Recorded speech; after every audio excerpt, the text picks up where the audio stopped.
end of it? I mean, Sure. Yeah. Sure. I mean, I feel like we need to address the issue that's at hand that so many people have spoke about today. Sure.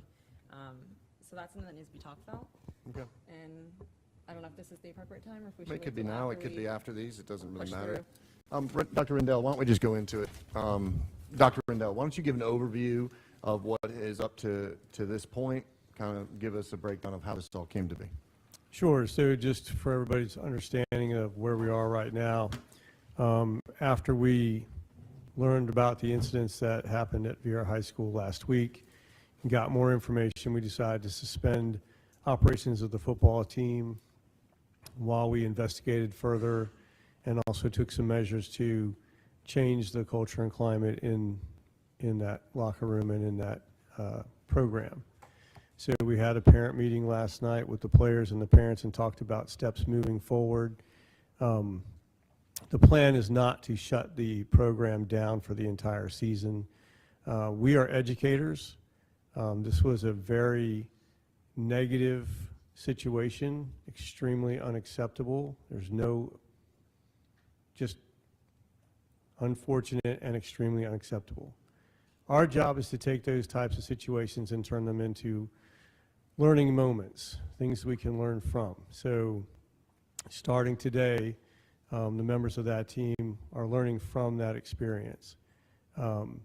They took a course on hazing, anti-hazing, and what hazing is, what to do if you see it or experience it, how to report it and that kind of thing. And that's the first step towards putting that program back on the field.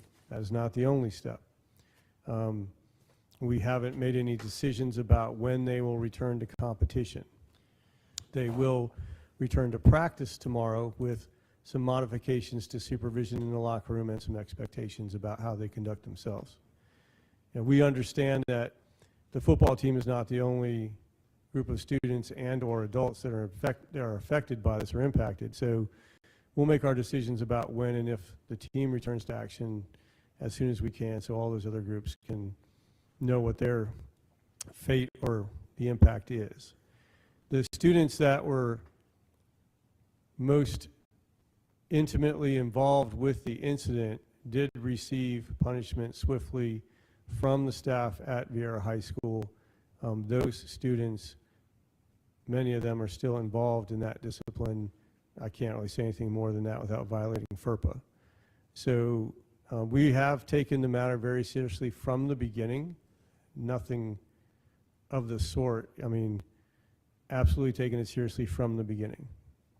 And what we want to do is make sure that when we're presented with these types of situations, that we can do our best to turn them into learning experiences for the people involved. But rest assured, the behavior that occurred is unacceptable and there are consequences for that kind of misbehavior. So we appreciate the different groups that have come to speak. Everybody's passionate about it. That's the way it should be. We'll make the decisions as we go forward that we think are in the best interest of the most. And that's about all I can say tonight. Thank you, Dr. Rendell, for that overview. Ms. Campbell, did you have anything to say? I did. First of all, thank you, Dr. Rendell and staff. I know Mr. Reamer's been very involved, way to get initiated into his new role. We've had a slew of controversial things that he's had to deal with from the get-go. But I appreciate the work that you guys are doing to do a thorough job. The beauty of the way that it works is we set policy as a board, and it's your job to execute it. And so my intention to support you as a superintendent is that we've set what our expectations are with the hazing policy that it was already in place. We reviewed last week with the student code of conduct that so many of the community members and staff members had input in, and we had time to walk through and to revise, and it's in a continuous process of revision this year.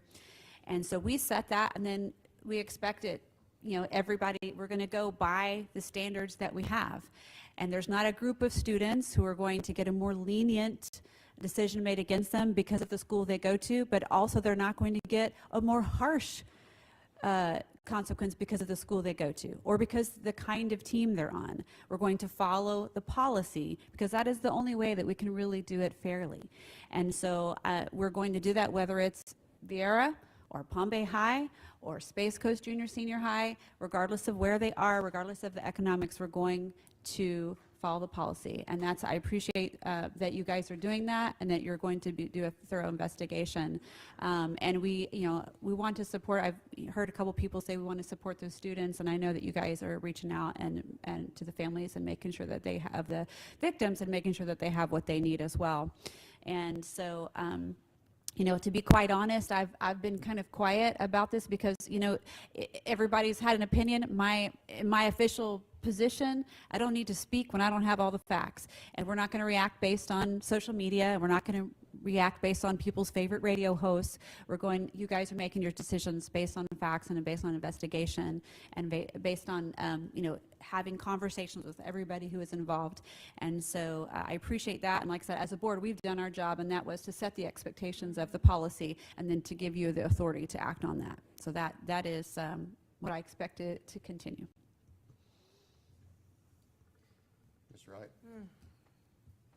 So I too have been somewhat quiet on this matter. I, like everybody else that has heard about this and seen this, appalled and absolutely disgusted with what I witnessed and what I saw on social media, and more so appalled at the fact that someone would feel like that is an okay video to put out, because that is going to damage that child's life. There is there's no way around that.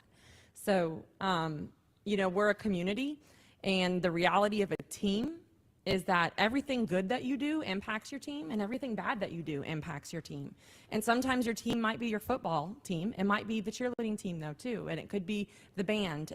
And we're all part of it. We're all connected. And so I understand that there's multiple sides of this, and everybody has an opinion one way or the other.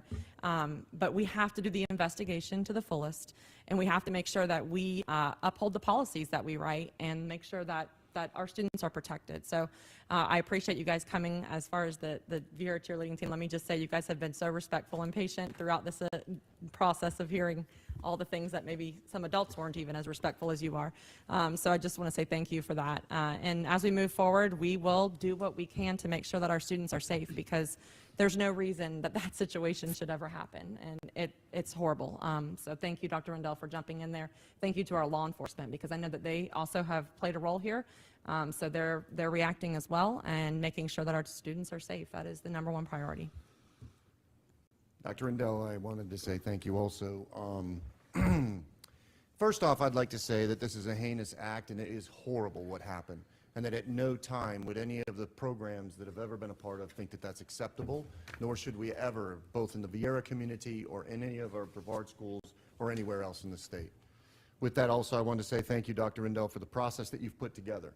From the beginning, you've evaluated all the facts, you've said the next steps, you've kept in communications, you've done a great job when it comes to that, and I wanted to say thank you and appreciate you for the guidance that you've been giving. Individuals that were inside there, let me just run a couple of facts. The individuals that were inside of the incident have been put on 10-day pending, which in the event that they... No, I wish to stay away from discipline. Okay, all right. All right.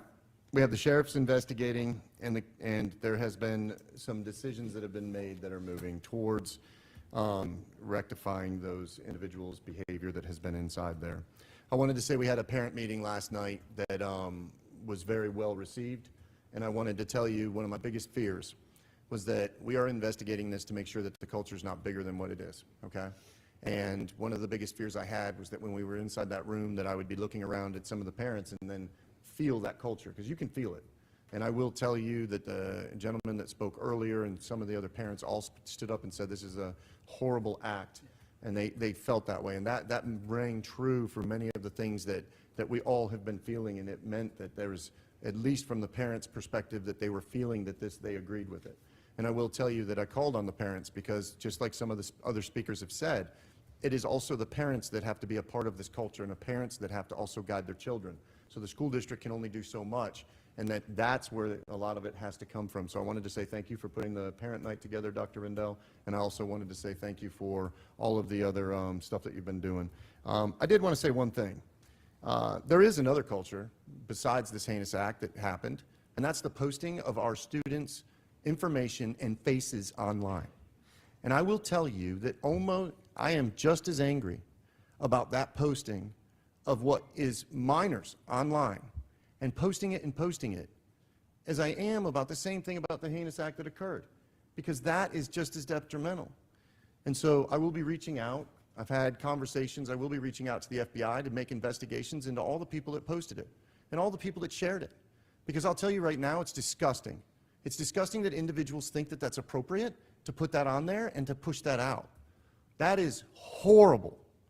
And any individuals that put it on their Facebooks or put it on their Twitter or put it on their whatever the hell it is, it's wrong. And if you did it and you're inside this room, it was a heinous act to do that, and you should be ashamed of yourself. And anybody else that's outside of there that did it, they should be ashamed of themselves also. So with that, I'm finished. We good with the conversations? Good to move on? Yeah. All right.